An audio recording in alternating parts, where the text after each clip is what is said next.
ত্রয়ী ভিতর থেকে দ্বিধাবোধ সরে গিয়ে এবার হানা দিল একরাশ বিরক্ত। ছেলেটাকে বলেছে সে পুরুষ মানুষের সাথে বন্ধুত্ব করে না, তারপরেও গায়ে পড়ে এসে বন্ধুত্ব করতে চাইছে। বিরক্তিতে কপাল কুঁচকে এলো ত্রয়ীর, তবে সে মুখে প্রকাশ করল না কিছুই। এই ছেলের সাথে কথা বাড়ানোই বেকার, তার থেকে চুপ থাকাই বোধহয় শ্রেয়। অম্বরের স্থান করে নেওয়া সূর্যটা ঘুরতে ঘুরতে মাথার উপরে চলে এসেছে, জানান দিচ্ছে দুপুরে। সেই সাথে সে তার উত্তপ্ততাও ছড়িয়ে দিচ্ছে পূর্বের তুলনায়। জনজীবনকে অতিষ্ঠ করে তুলেছে নিজের উপস্থিতি দিয়ে। শিষ্যের ঘুম ভেঙেছে কেবল। গতকাল মধ্যরাতে বাড়িতে ফিরে আর ঘুমায়নি সে, ঘুমিয়েছে এই ভোরের দিকে, যার দরুন ঘুম থেকে উঠতে উঠতে এত দেরি। শিষ্য কপালে ভাঁজ ফেলে নিজের কক্ষ থেকে বেরিয়ে এলো, এগিয়ে গেল খাবার কক্ষের দিকে।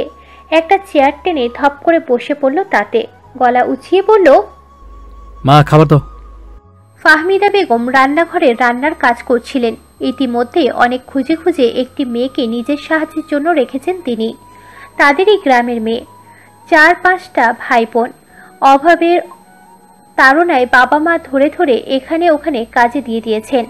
সেই সংবাদ ফাহমিদা বেগমের কর্ণে পৌঁছাতেই তিনি চটজলদি মেয়েটাকে আনিয়ে নিয়েছেন নিজের বাড়িতে। 14-15 বছরের প্রাণবন্ত এক কিশোরী সে।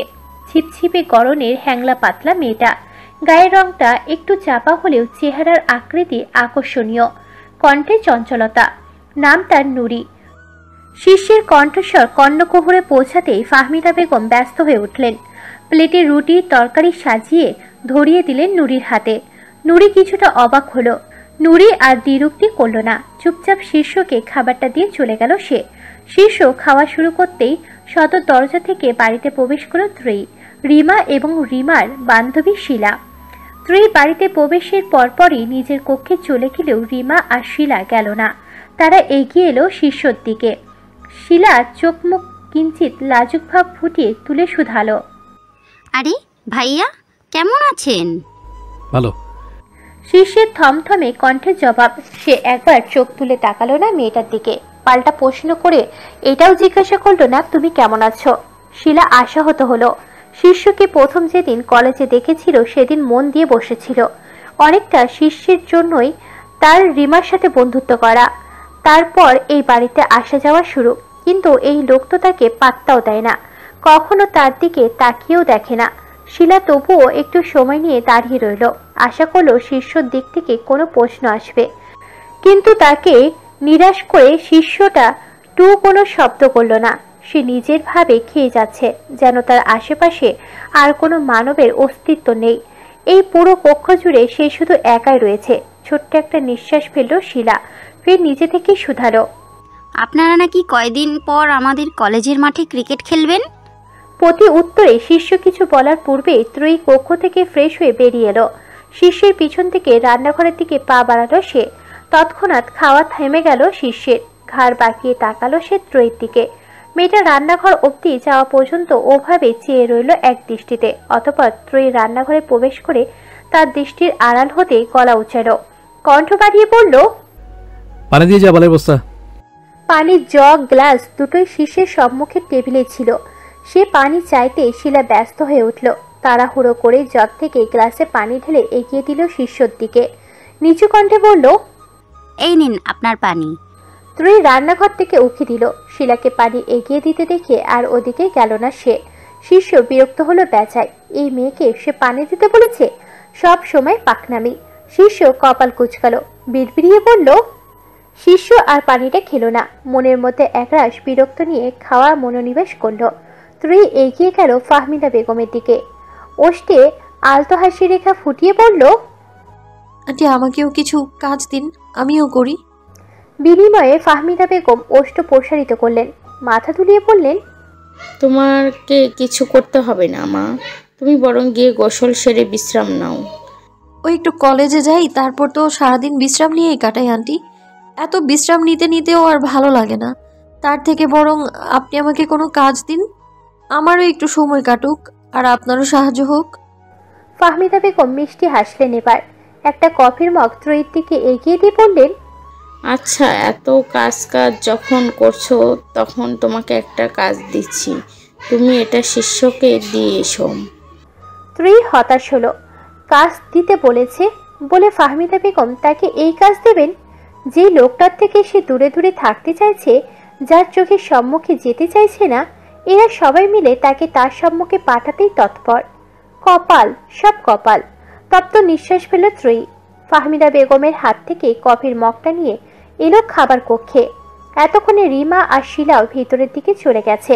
ত্রয়ী কফির মগটা রাখলো খাবার টেবিলের উপর। শিষ্য ঘাড় বাঁকিয়ে তাকালো তার দিকে। সাথে সাথে দৃষ্টিজোড়া থমকে গেল তার। হৃদস্পন্দন গাঢ় হলো পূর্বের তুলনায়। তীব্র গরমে ঘেমে নিয়ে একাকার অবস্থা মেয়েটার। নাকের ডগায় বিন্দু বিন্দু ঘাম জমেছে। মনে হচ্ছে যেন একটু ছুঁয়ে দিলেই বিন্দুগুলো দুর্বল হয়ে ঢলে পড়বে। সেই সাথে গরমের দপটে মেয়েটার ফর্সা মুখশ্রী কিছুটা রক্তিম বর্ণ ধারণ করেছে। শিষ্যর মনে হচ্ছে যেন এই ত্রয়ী নয়, কোনো স্নিগ্ধ পদ্ম পুষ্প ফুটে রয়েছে তার দৃশ্যপটে। ঘরমাক্ত ক্লান্ত মুখশ্রীতে কাউকে এত সুন্দর লাগতে পারে জানা ছিল না তার। শিষ্যের দৃষ্টি আরো গাঢ় হলো। সে খেয়াল করলো ত্রয়ীর চুলের ভাঁজ থেকে মুক্ত দানার ন্যায় ঘাম বিন্দু গড়িয়ে পড়ছে। তারপর সেই ঘাম বিন্দুরা মিলেমিশে এক চিকন জলস্রোতের রূপ নিয়ে গলা বেয়ে নামছে চিবুকে, চিবুক বেয়ে গলায়, আর গলা বেয়ে ঢোক গিলল শিষ্য। তৎক্ষণাৎ দৃষ্টি সরিয়ে তাকালো অন্যত্রে। তার হৃদয়ের অবস্থা বেগতিক। ইতিমধ্যে তার পুরুষত্ব সত্তা নাড়া দিতে শুরু করেছে ভিতরে। স্নিগ্ধ কিছু চাওয়ার টকবক করে ফুটে উঠতে শুরু করেছে মস্তিষ্ক জুড়ে। শিষ্য নিজেকেই সামলানোর চেষ্টা চালালো। দাঁড়িয়ে পড়ল চেয়ার ছেড়ে। যত্রতত্র পায়ে হাঁটা ধরল নিজের কক্ষের দিকে। তবে কক্ষের সম্মুখে আসতেই সে খেয়াল করলো কফির মগটা আনা হয়নি। শিষ্য দরজার সামনে দাঁড়িয়ে গলা উছিয়ে বলল, মা, কফিটা নুরিকে দিয়ে আমার কক্ষে পাঠিয়ে দাও। ত্রয়ী শুনল শিষ্যের কথা। রান্নাঘরের দিকে উকি দিয়ে দেখলো ফাহমিদা বেগম এবং নুরি দুজনেই ব্যস্ত। এই সময়ে তাদের না জ্বালানোটাই শ্রেয়। অগত্যা ত্রয়ী কফির মগটা নিয়ে এলো শিষ্যের কক্ষের সম্মুখে। হাত উঠিয়ে দরজায় টোকা দিতেই ভিতর থেকে ভেসে এলো। আয়। শিষ্য মাত্রই বসেছে বিছানায়। ত্রয়ী এগিয়ে গেল তার দিকে। কফির মগটা এগিয়ে দিয়ে বলল, আপনার কফি। যে মেয়ের জন্য পালিয়ে আসা সেই মেয়েই এবার কক্ষে হানা দিয়েছে। শিষ্য চোখ তুলে তাকালো মেয়েটার দিকে। আবারও নজর গেল গলায়। তৎক্ষণাৎ দৃষ্টি নামিয়ে নিল সে। থমথমে কণ্ঠে বলল, ওনা ঠিক কর। ত্রয়ী চমকালো, ভরকালো। তার ওড়না এলোমেলো হয়ে গেছে, তাও এক পুরুষের দৃষ্টির সম্মুখে। মেয়েটা চটজলদি তাকালো নিজের ওড়নার দিকে। সাথে সাথে ভুরুজকুল কুঁচকে এলো। কই, তার ওড়না তো ঠিকই আছে। তাহলে শিষ্য হঠাৎ এমন কথা বলল কেন? ত্রয়ী ভুরু কুঁচকে রেখে নিজেকে আরো একবার পর্যবেক্ষণ করলো। অতঃপর ঠিক করে ওড়নাটাই টেনে টুনে আরো ঠিক করতে তৎপর হলো। শিষ্য উঠে দাঁড়ালো। ত্রয়ীর গলার দিকে দৃষ্টি দিয়ে বলল, ওড়না ঠিক বলতে আমি তোর গলা ঢাকতে বলেছি। গলা ঢাকতে? ত্রয়ীর কণ্ঠে বিস্ময়। শিষ্য হাত উছিয়ে একটা আঙ্গুল তাক করলো মেয়েটার গলার দিকে। একটু একটু করে আঙ্গুলটা নিয়ে গেল গলার কাছে, খুব কাছে। তবে সে আঙ্গুল স্পর্শ করলো না ত্রয়ীকে। শিষ্য দৃষ্টিতে কেমন মাদকতায় হানা দিল। শীতল কণ্ঠে সে বলল, এখন থেকে আমার সামনে সবসময় গলা ঠেকে আসবে, নয়তো তোর এই ফর্সা গলায় ভ্যাম্পায়ার সিল পড়তে খুব বেশি সময় লাগবে না। ভ্যাম্পায়ার মানে অতি প্রাকৃতিক কিছু, যার জীবন ধারণায় অন্য প্রাণীর রক্ত চুষে অন্য প্রাণীর অস্তিত্বকে বিলীন করে। ত্রয়ী টিভিতে দেখেছিল ভ্যাম্পায়ারকে, কিন্তু যতদূর সে জানে বাস্তবে এই প্রাণীর কোনো অস্তিত্ব নেই। তাহলে শিষ্য হঠাৎ এই প্রাণীর নাম বলল কেন? আর এই ভ্যাম্পায়ার সিলটাই বা কি? শিষ্য কি কোনোভাবে তাকে মেরে ফেলার হুমকি দিচ্ছে? যেমন ভ্যাম্পায়ার মানুষকে মেরে ফেলে, গলায় দাঁত বসিয়ে রক্ত চুষে, সেভাবে ত্রয়ী গলায় হাত দিল। ভীত হলো তার হৃদয়। কাঁদো কাঁদো কণ্ঠে বলল, আপনি সবসময় আমার সাথে এমন কেন করেন? কি দোষ করেছি আমি? শীর্ষ চোখ ছোট ছোট হলো। এক ভুরু উঁচিয়ে শুধালো, আমি কখন বললাম তুই দোষ করেছিস? তাহলে আপনি আমায় মারতে চাইছেন কেন? শীর্ষ অবাক হলো। সে আবার কখন এই মেয়েকে মারতে চাইল? মেয়েটির ঘরমাক্ত মুখশ্রী দেখে একটু অনুভূতির জোয়ারে ভেসে গিয়েছিল মাত্র। তাই বলে এই মেয়ে তাকে ঘাতক বানিয়ে দেবে? ঘাতক তো সে নয়, ঘাতক তো এই ত্রয়ী নামক মেয়েটা। ভয়ঙ্কর এক ঘাতক রমণী। তাই তো এক বোকাশোকা মেয়ে হয়েও তার মতো এক শক্তপোক্ত মানুষের হৃদয়কে কেড়ে নিতে সক্ষম হয়েছে। তাকে অনুভূতির জোয়ারে ভাসিয়ে ধীরে ধীরে উন্মাদ করে তুলেছে। শিষ্য ভুরু কুঁচকালো। থমথমে কণ্ঠে বলল, আমি কখন তোকে মারতে চাইলাম? মাত্রই তো মারতে চাইলেন, গলায় ভ্যাম্পায়ার সিল বসাতে চাইলেন। শীর্ষ এতক্ষণে বুঝলো বিষয়টা। ভ্যাম্পায়ার সিল পরা বলতে এই মেয়েটা তাকে মেরে ফেলা বুঝিয়েছে। আলতো হাসির রেখা ফুটে ওঠে তার ওষ্ঠ জুড়ে। কোমর ভাঁজ করে সে ঝুঁকে এলো নিচের দিকে। নিজের মুখমণ্ডলটা ঠিক ত্রয়ীর মুখশ্রী বরাবর রেখে বলল, ভ্যাম্পায়ার সিল পরা মানে আমি তোকে মেরে ফেলা বুঝাইনি। ত্রয়ী পলক ঝাপটালো, বোকা বোকা কণ্ঠে প্রশ্ন করে, তাহলে কি বুঝিয়েছেন? আমি বুঝেছি। এইটুকু বলেই থামলো শিষ্য। নিজের মুখমণ্ডলটা আর একটু এগিয়ে আনলো ত্রয়ীর মুখশ্রীর দিকে। দুজনের মধ্যেকার দূরত্ব এখন খুব কম। ত্রয়ী আড়ষ্ট হলো। তৎক্ষণাৎ 2 কদম পিছিয়ে নিজের মধ্যে দূরত্ব বাড়ালো। শিষ্য মৃদু হাসলো। সে আবারও 2 কদম সামনের দিকে এগিয়ে নিজের মধ্যে দূরত্ব ঘুচালো। ফের ত্রয়ীর মুখশ্রী বরাবর নিজের মুখটা রেখে মোহবিষ্ট কণ্ঠে বলল, ধর তোর গলা আর আমার দাঁত। এইটুকু বলে ত্রয়ী ফট করে বলে উঠল, আপনার দাঁত আমার গলা বা ঘাড়ে বসবে না। ভ্যাম্পায়ারদের মতো অত ধারও আপনার দাঁতে নেই। শিষ্যের মেজাজ বিগড়ালো। ত্রয়ী হঠাৎ এমন বাক্যে অনুভূতির জোয়ারে ভাটা পড়ল তার।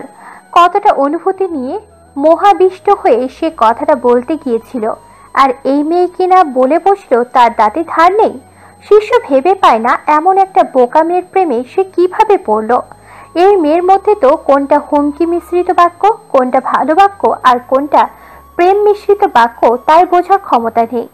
অবশ্য যে মেয়ে একটা সোজা কথা ভালোভাবে বোঝে না সে প্রেমময় বাক্য বুঝবে তা আশা করাটাই বোকামি।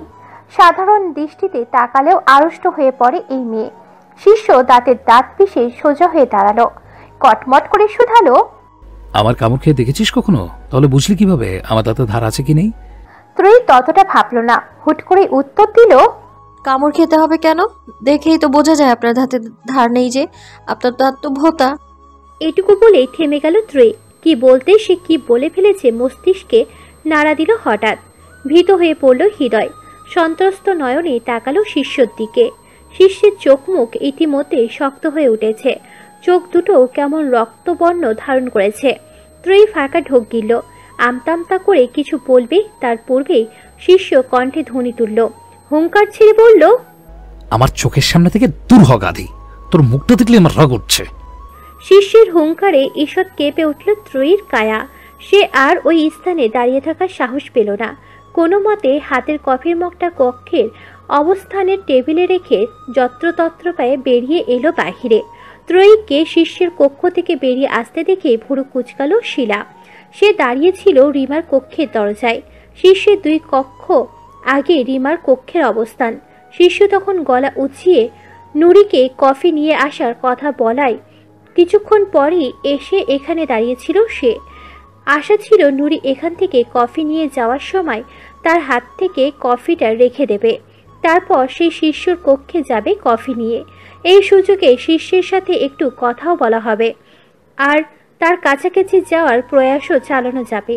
শিলা ভুরু কুচকে রেখেই আবার ভিতরে গেল। রিমার দিকে তাকিয়ে শুধালো, তোদের বাড়িতে ওই নতুন মেয়েটার শীর্ষ ভাইয়ার রুমে গিয়েছিল কেন রে? রিমা মোবাইল টিপতে টিপতে নির্লিপ্ত ভঙ্গিতে জবাব দিল, গিয়েছিল হয়তো কোনো কাজ। মায়ের সাথে আজকাল বাড়ির টুকটাক কাজ করে। রিমা নির্লিপ্ত ভঙ্গিতে জবাবটা দিলেও শিলা নির্লিপ্ত থাকতে পারল না। বুক জ্বলছে তার। নীরা স্বভাবতই তার প্রিয় মানুষের আশেপাশে কোনো নারীকে সহ্য করতে পারে না। শিলাও পারছে না। হয়তো শিষ্যের সাথে তার কোনো প্রণয়ের সম্পর্ক নেই। শিষ্য তাকে ভালোবাসা তো দূরে থাক, পছন্দ করে না, কিন্তু শিলা তো করে। সে তো ভালোবাসে শিষ্যকে। হৃদয়ে হিংসাত্মক মনোভাব জেগে উঠল মেয়েটার। না চাইতেও ত্রয়ী তার অপছন্দের কেউ হয়ে উঠল মুহূর্তেই। আকাশের সূর্যটা অস্ত গিয়ে প্রকৃতি ঢেকে গেছে আধারের ছোঁয়ায়। তবে রাত এখনো খুব বেশি নয়। শহরের বুকটা জ্বলজ্বল করছে কৃত্রিম সোডিয়ামের আলোয়। আলভি একটি বাইকের সাথে হেলান দিয়ে দাঁড়িয়ে আছে মেহেরের বাড়ির অভিমুখে। সকালে রবি বলার কথাগুলো কিছুতেই মস্তিষ্কে থেকে বের করতে পারছে না সে। মেহের কি সত্যি বড়লোকের বিখরে যাওয়া সন্তান, নাকি তার মনের মতোই কেউ? একটা মেয়েকে প্রথম দেখাতেই ভালো লাগলো। ধীরে ধীরে তার জন্য হৃদয়ে ভালোবাসার বীজও বপন হলো। তবে সে বীজ অঙ্কুরিত হওয়ার পূর্বেই এত সংশয়, এত দ্বিধাদ্বন্দ্বে পতিত হলো। তপ্ত নিঃশ্বাস ফেলল আলভি। চোখ তুলে তাকালো মেহেরদের বাড়িটার দিকে। অমনি দেখা পেল একটি বাড়ির গেট গলিয়ে বেরিয়ে আসছে গাড়িটি। গাড়ির জানালা খোলা থাকায় ভিতরের দিকটাও দৃষ্টিগোচর হলো আলভির। গাড়ির মধ্যে মেহের, ড্রাইভার এবং একটি অল্প বয়স্ক তরুণ রয়েছে বোধহয়। আলভির কলিজাটা ছ্যাঁত করে উঠল। মেহের এই রাতে কোথায় যাচ্ছে, তাও সাথে একটা ছেলেকে নিয়ে? তবে কি রবির কথাগুলোই সত্যি ছিল? আলভি দ্রুত বাইক স্টার্ট করলো, পিছু নিল মেহেরদের গাড়িটার। কিছুটা সময় পরে শহরের একদিকে রাস্তার পাশ ঘেঁষে মেহেরদের গাড়িটা থামলো। সে রাস্তার ফুটপাত জুড়ে শুয়ে রয়েছে অসংখ্য হতদরিদ্র দুস্থ মানুষ। দিনের বেলায় এদের কেউ কেউ রাস্তায় কাজ করে, কেউ টোকাইয়ের কাজ করে, কেউ দোকানে খুব সামান্য যেমন পণ্য সামগ্র বহন, ধোয়া ফালার কাজ করে, কেউ ভিক্ষা করে, আবার কেউ পেটের দায়ে কাজ খোঁজার জন্য হন্য হয়ে এদিক থেকে সেদিকে ঘুরে বেড়ায়। আর তারপর রাতের মাথা গোজার কোনো ঠাঁই না থাকার কারণে এই রাস্তার ধারে ফুটপাতে ঠাঁই নাই। ভাগ্য ভালো থাকলে কোনোদিনও এরা 3 বেলা খেতে পায়, আর ভাগ্য খারাপ থাকলে কোনো দিন 1 বেলাও খেতে পায় না। মেহের গাড়ি থেকে নামলো, তার সাথে ছেলেটাও হাতে একটা ব্যাগ নিয়ে নেমে দাঁড়ালো পাশে। মেহের সেই ব্যাগ থেকে খাবারের প্যাকেট বের করে দিতে শুরু করলো রাস্তার ফুটপাতে ঘুমানো দুস্থ মানুষগুলোকে। হাসি ফুটে উঠল হতদরিদ্র মানুষগুলোর মুখে। কেউ কেউ হাত তুলে মেয়েটার মাথায় রেখে দোয়া দিল। আলভি দাঁড়িয়েছিল একটু দূরে, সেখান থেকে সে দেখছিল সবটা। চক্ষুদয় শীতল হলো তার। মেয়েটাকে নিয়ে হয়তো তার ভুল সন্দেহ করেছিল। এমন পরোপকারী অন্যের জন্য ভাবা মেয়ে কখনোই খারাপ হতে পারে না। জরুরি নয় বাবা খারাপ হলেই তার সন্তানরা খারাপ হবে। একটা বয়সের পর প্রতিটা মানুষেরই নিজের ভালো মন্দ এবং কোনটা খারাপ কোনটা ভালো বুঝতে শুরু করে। তখন বাবা মা বা নিকট আত্মীয়দের খারাপ পরামর্শ তাদের বিপদে চলিত করতে পারে না, যদি তারা ভালো হয়। আলভি কিঞ্চিত সময় নিয়ে চেয়ে রইল মেহেরের দিকে, অতঃপর এগিয়ে এলো তার নিকট। ওষ্ঠে হাসি ফুটিয়ে বলল, আমি সাহায্য করি। নিজের পাশে পরিচিত কণ্ঠস্বর শ্রবণে তার দিকে ফিরে তাকালো মেহের। রাতের এই সময়ে আলভিকে দেখে কিছুটা অবাক হলো সে। কপালে ভাঁজ ফেলে শুধালো, আপনি এখানে? এদিক থেকে যাচ্ছিলাম, হঠাৎ আপনাকে দেখে দাঁড়িয়ে পড়লাম আর কি। ও। মেহের ছোট্ট করে উত্তরটি দিয়ে আবারও দুস্থ মানুষগুলোকে খাবার দিতে শুরু করলো। আলভি ফের শুধালো, আমি সাহায্য করি? আমি একাই পারবো। তবুও আমাকে একটু সাহায্য করতে দিন। আপনার সাথে সাথে আমাকেও একটু সওয়াব কামানোর সুযোগ দিন। প্রতি উত্তরে মেহের চুপ রইল। আলভিও তার উত্তরের অপেক্ষায় রইল না। নিজে থেকে ব্যাগ থেকে খাবারের প্যাকেট এনে মেহেরের পাশাপাশি দিতে শুরু করলো আলভি দুস্থ মানুষগুলোকে। ব্যস্ত নগর, ব্যস্ত মানুষজন, চারিদিকে হই হই রই রই কলরব। সেই সাথে আকাশের সূর্যটাও হই হই করে দপটের সাথে নিজের উষ্ণতা ছড়িয়ে যাচ্ছে প্রকৃতিতে। এই উষ্ণতাকে গায়ে মাখিয়ে ত্রয়ীদের গাড়িটা এসে থামলো কলেজের অভিমুখে। গাড়ি থামতেই রিমা নেমে দাঁড়ায় সেখান থেকে। ত্রয়ী অপেক্ষা না করে কটকট করে চলে গেল ভিতরে। তপ্ত নিঃশ্বাস ফেলল ত্রয়ী। গাড়ি থেকে নেমে কলেজে ঢুকবে, তখনই তার পথ আগলে দাঁড়ালো কেউ। আকস্মিক কেউ সামনে চলে আসায় হকচকিয়ে উঠল মেয়েটা। নিজের তাল ঠিক রাখতে 2 কদম পিছিয়ে গেল তৎক্ষণাৎ। চোখ তুলে তাকালো সম্মুখের দিকে। দৃশ্যপটে ভেসে উঠল সেদিনের সেই ভয়ঙ্কর মানব, যে মানব সেদিন রাস্তার মধ্যে শিষ্যর সাথে মারামারি করেছিল। কিন্তু এই মানব এখানে কি করছে? তার পথ আগলে দাঁড়িয়ে রয়েছে কেন? ত্রয়ী হৃদয় ভীত হল। মস্তিষ্ক নুয়ে কাইসারকে পাশ কাটিয়ে সে পা বাড়ালো ভিতরের দিকে। কাইসার আবারও তার পথ আগলে দাঁড়ালো। কিছুটা ইতস্তত করে বলল, তোমার সাথে আমার কিছু কথা ছিল। ত্রয়ী দাঁড়ালো, মস্তিষ্ক নুয়ে রেখে জবাব দিল, জি বলুন। কাইসার একটু সময় নিল, মাথা চুলকে শুধায়, তোমার নাম কি? ত্রয়ী উত্তর দিতে ইচ্ছে হলো না। কেমন ভয়, সংকোচ, বিরক্তি ঘিরে ধরেছে তাকে। তবুও ভদ্রতা বজায় রেখেই বলল, ত্রয়ী। এইটুকু বলে একটু থামলো সে। দম নিয়ে বলল, আমার ক্লাসের দেরি হয়ে যাচ্ছে, আসছি আমি। ত্রয়ী হাঁটা ধরলো কলেজের দিকে। কাইসার ফের তার পথ আগলে দাঁড়ানোর জন্য পা বাড়ালো। তবে সে ত্রয়ীর পথ রোধ করার পূর্বেই তার পথ রোধ করলো কেউ একজন। কাইসার দৃষ্টি দিল অভিমুখে। দেখা পেল শিষ্যর। চোখ মুখ শক্ত করে তার দিকেই তাকিয়ে আছে। মনে হচ্ছে যেন এক্ষুনি ওই চোখ দ্বারা তাকে জ্বলিয়ে পুড়িয়ে ভস্ম করে দেবে। কাইসার ভুরু কুচকালো, কপালে ভাঁজ ফেলে শুধায়, কি? শিষ্য কাইসারের প্রশ্নের উত্তর না দিয়ে পাল্টা প্রশ্ন করল, তোর ওদিকে কি? যা খুশি তাই, তুই তা দিয়ে কি করবি? দাঁতে দাঁত পিষল শিষ্য। ত্রয়ীর সাথে কথা বলার সময়ে কাইসারের মুখভঙ্গি দর্শনে তার আর বুঝতে বাকি নেই কিছু। এই পুরুষ যে তার জিনিসের দিকে নজর দিয়েছে তা বেশ ভালোভাবেই বুঝছে সে। একজন পুরুষ হয়ে যদি আর একজন পুরুষের চোখের ভাষা না বোঝে তাহলে কি করে হয়? শিষ্য কণ্ঠে গম্ভীর রেশ ঢেলে বলল, আমার ঘরের দিকে নজর দিচ্ছিস, আবার আমাকেই জিজ্ঞেস করছিস, তা দিয়ে আমি কি করব? তো সাহস আছে বলতে হবে। সাহস আমার বরাবরই বেশি। বেশি সাহস দেখাস না, এখনো সময় আছে, নজর সংযত কর, নয়তো তোর জন্যই খারাপ হবে। কাইসার তাচ্ছিলের হাসি হাসল, অধর বাঁকিয়ে বলল, কি করবি তুই আমার? তোকে আমি ভয় পাই নাকি? শিষ্যের ইচ্ছে হলো এক্ষুনি একটা ঘুষি মেরে এই বজ্জাতটার নাক ফাটিয়ে দিতে, কিন্তু আশেপাশে অনেক মানুষ, এই স্থানে মারামারি করলে ঝামেলা হয়ে যাবে। শিষ্য জোরে জোরে কয়েকটা নিঃশ্বাস নিয়ে নিজেকে সংযত করলো। একটু এগিয়ে এসে দাঁড়ালো কাইসারের নিকটে, তার কানের কাছে মুখ নিয়ে বলল, শিষ্য কলেজ থেকে সোজা চলে এলো অফিসে। আজ মিটিং আছে একটা। অফিসের মধ্যে পা রাখতেই নয়ন তার স্থান থেকে উঠে এলো শিষ্যর নিকট। শিষ্য শরীরে জড়ানো ছাইরাঙ্গা শার্টের হাতটা গোটাতে গোটাতে শুধালো, বাবা কোথায়? তিনি ইতিমধ্যে মিটিং কক্ষে চলে গেছেন। তাহলে তুই এখানে এখনো বসে আছিস কেন? নয়ন আমতা আমতা করে জবাব দিল, আপনার আসার অপেক্ষায় ছিলাম। শীর্ষ আর সময় ব্যয় করল না, নয়নকে সাথে নিয়ে এগিয়ে গেল মিটিং এর জন্য নির্ধারিত কক্ষের দিকে। কক্ষের দরজাটা চাপানো ছিল। শীর্ষ হাত দ্বারা দরজা ঠেলে ভিতরে ঢুকতেই তার কানে ভেসে এলো একটি পুরুষালী কণ্ঠস্বর, হাই হ্যান্ডসাম। চমকালো শীর্ষ, চোখ তুলে সম্মুখপানে তাকাতেই আটকে উঠল সে। এই কি, সে তো সেদিনের রেস্টুরেন্টের সেই লোক, কি যেন নাম, মিস্টার সোহাগ বোধহয়। এই অদ্ভুত লোকটা এখানে কেন, তাও এই পোশাকে? সেদিন তো তাও মিনি স্কার্ট পরেছিল, আর আজকে একদম শাড়িতে, তাও আবার সেই শাড়ি নয়, সাদা রঙের জর্জেট শাড়ি। শীর্ষ ঢোক গিল, কণ্ঠ খাদে নামিয়ে নয়নকে শুধালো, এই প্রাণী এখানে কি করছে? নয়ন তাকালো সোহাগের দিকে। এই লোকের জন্য তো এতক্ষণ বাহিরে বসেছিল সে, এখানে আসেনি। কিন্তু শেষ পর্যন্ত না এসেও তো কোনো উপায় নেই। মিটিংয়ে না থাকলে আবার চাকরিটা হারাতে হবে। আজকালকার চাকরির যে বাজার, এই চাকরিটাই অনেক কষ্টে জোটাতে হয়েছে তাকে।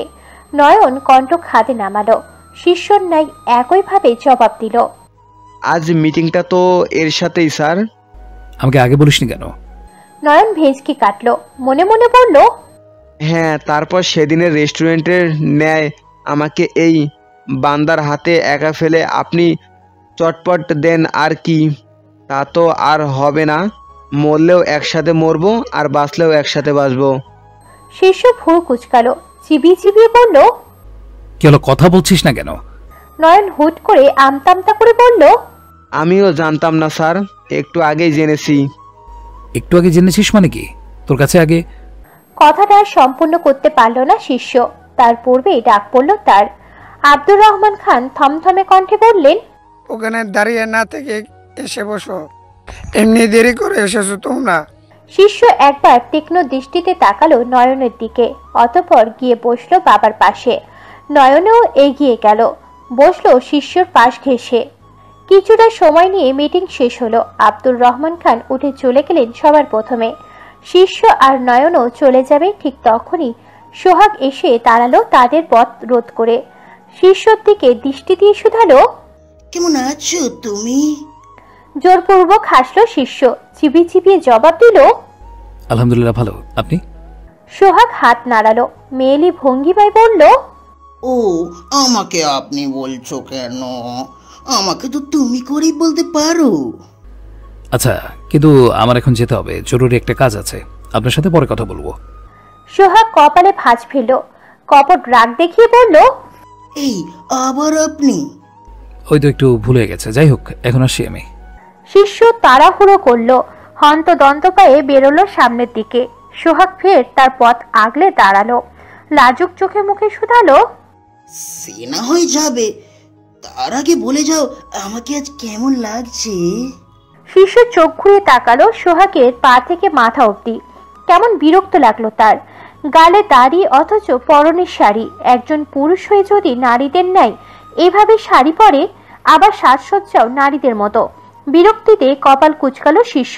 বিড়বিড়িয়ে বলল, মরা মানুষের মতো লাগছে। বিড়বিড়িয়ে বলার দরুন শীর্ষের কথাগুলো স্পষ্ট শুনল না সোহাগ। চোখে মুখে উৎফুল্লতা নিয়ে শুধালো, হ্যাঁ কি বললে? শীর্ষ ফের জোরপূর্বক হাসলো। আমতা আমতা করে জবাব দিল, জিরিয়ের মতো লাগছে তোমাকে। সোহাগ কপাল কুঁচকে বলল, এই জিরিকে? জিনের জি আর পরীর রি, দুটো মিলে জিরি। আসলে তোমাকে দেখতে পুরুষের ন্যায় অথচ সাজ পোশাক নারীর নেই, তো তাই সংশয় পড়ে গিয়েছিলাম জিন বলবো নাকি পরি, তাই দুটো মিলিয়ে জিরি বলে দিয়েছি আর কি। সোহাগ খুশি হলো। লাজুক হেসে বলল, যা দুষ্টু, আমাকে অতটাও সুন্দর লাগছে না। তারপরেও তুমি যখন বললে তখন পরেই বলো। আমি দৈহিকভাবে পুরুষ হলেও মন থেকে তো নারী, একদম বিশুদ্ধ একজন নারী। শীর্ষ কেসে উঠল।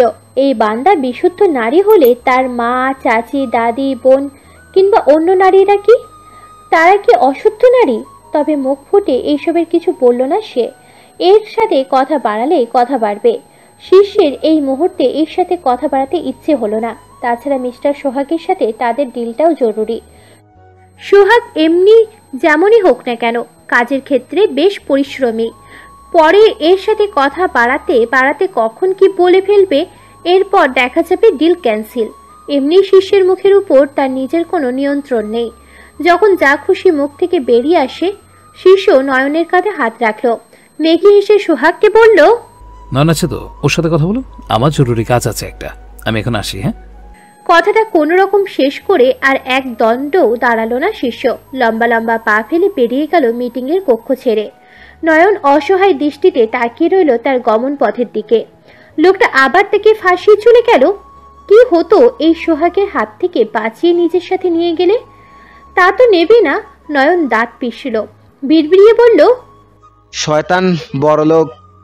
সোহাগ তাকালো নয়নের দিকে, উৎফুল্ল হয়ে বলল, চলো নয়ন, আমরা দুজন তাহলে একসাথে বসে একটু গল্প করি। হ্যাঁ চলো। নয়ন মেকি হাসলো। আমতা আমতা করে বলল, আমারও আসলে কাজ আছে স্যার, এখন অফিস টাইম বোঝেনি তো। নিজের কথা শেষ করে সোহাগকে আর কিছু বলার সুযোগ দিল না নয়ন। এক প্রকার দৌড়ে চলে গেল। সোহাগ পিছন ঘুরে হতাশ নয়নে তাকালো তার গমন পথের দিকে। কণ্ঠে একরাশ দুঃখ ঢেলে পড়ল, যা বাবা, সবাই চলে গেল। দুপুরে তপ্ত রৌদ্র। ত্রয়ী ক্লাস শেষ হয়েছে মাত্রই। মেয়েটা বই খাতা গুছিয়ে আরাফ এবং রাকিবকে সাথে নিয়ে বেরিয়ে এলো বাহিরে। কলেজের ক্যাম্পাস হয়ে গেটের দিকে পা রাখতে এক পুরুষালী কণ্ঠে ডাক ভেসে এলো, ত্রয়ী, আরাফ এবং রাকিব তিনজনে থমকে দাঁড়ালো। তাকালো পিছন ঘুরে। চোখে পড়ল শাহেদকে। শাহেদ ততক্ষণে এসে দাঁড়ালো তাদের মুখোমুখি। নরম কণ্ঠে শুধালো, কেমন আছো তোমরা? ত্রয়ী কিছু বলার পূর্বেই আরাফ তার চঞ্চল কণ্ঠে জবাব দিল, জি আলহামদুলিল্লাহ ভালো। আপনি কেমন আছেন স্যার? আলহামদুলিল্লাহ ভালো। দেখলেন যে স্যার কিছু বলবেন কি? শাহেদ ইতস্তত করলো। একটু সময় নিয়ে বলল, হ্যাঁ ত্রয়ীর সাথে একটু কথা ছিল। আরাফ ঠোঁট টিপে হাসলো। কিছু একটা সন্দেহ করে রাকিবকে বলল, চল আমরা ওদিকে থেকে ঘুরে আসি। রাকিব যেতে চাইল না। ভুরুকুচকি শুধালো, কেন আমরা ওদিকে যাব কেন? স্যারের যা বলার আছে আমাদের সামনেই বলুক না, সমস্যা কি? আরাফ রাকিবের দিকে একটু এগিয়ে দাঁড়ালো। কণ্ঠ খাদে নামিয়ে পড়ল, তুই কি বোকা? বোকা হতে যাব কেন আজব? তাহলে ওদিকটায় চল। না আমি যাব না। রাকিব যেতে চাইল না। আরাফ এক প্রকার জোর জবরদস্তি করে তাকে নিয়ে গেল কিছুটা দূরে। ত্রয়ী একবার তাকালো তাদের দিকে, অতঃপর মাথা নুয়ে নিল। নম্র কণ্ঠে বলল, কি বলবেন স্যার? শাহেদ ইতস্তত করলো ফের। আমতা আমতা করে বলল, কথাটা কিভাবে তোমাকে বলবো ভেবে পাচ্ছি না। আবার না জিজ্ঞেস করেও শান্তি পাচ্ছি না। নিজেকে অনেকবার দমানোর চেষ্টা করেছি, পরে আবার ভাবলাম তোমার কাছে একবার জিজ্ঞেস করেই নেই। ত্রয়ী অবাক হলো। কি এমন জিজ্ঞাসা করবে এই লোক, যার জন্য এত দ্বিধাদ্বন্দ্ব? এই লোক আবার তাকে প্রেমের প্রস্তাব দেবে না তো? ত্রয়ী এর আগে যতগুলো প্রেমের প্রস্তাব পেয়েছে তাদেরও ঠিক এমন ভাবভঙ্গি করে প্রস্তাবটা দিতে দেখেছে, তবুও সেগুলো একটা পর্যায়ে ছিল। কিন্তু এই লোক তো তার কলেজের অধ্যাপক, একে ফিরিয়েও বা দেবে কিভাবে, আর মুখের উপর কিছু বলবেও বা কিভাবে? ত্রয়ী চোখ তুলে তাকালো শাহেদের দিকে, পলক ঝাপটে শুধালো,